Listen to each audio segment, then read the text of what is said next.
Aripi de pui, băieți. Bă, cine i-a dat greu, că nu prea ai cum să le faci. Mamă. Frumoasă. Am gustat din toate elementele, mi-a plăcut, am fost mulțumit, mă așteptam chiar să-l impresionez pe șef cu această tehnică de gătire și de preparare a puiului. Uite, uitați cum a curățat aripa de pui, vedeți? Da, da. A făcut-o, manec, os afară. Cu sos de wasabi, băieți. Pe bune? Wasabi și lime.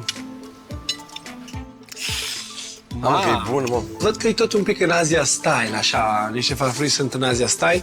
Auzi, dar nimeni nu se aruncă la ce e proba, la puiul. Stai, nu mușca. Așa, nu, Stai un pic, că suntem 4. Stai, că e tocată, mă.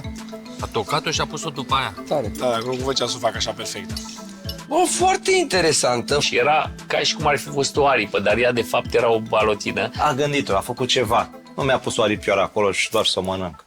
Nota cea mai mare a serii este de 17 puncte. Alexandru. 17 puncte, Alex, yes. Bravo, Alexandru! Ai zis tu. Ai zis tu bine. Aripioare de pui cu glas noodle cu susan și wasabi cu Habar lămâie și n-am cine miere. a gătit farfuria asta, dar l-ai făcut bine rău.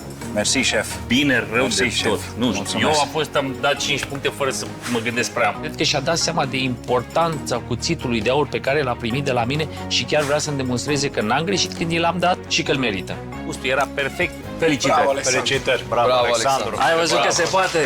Bravo! Bravo!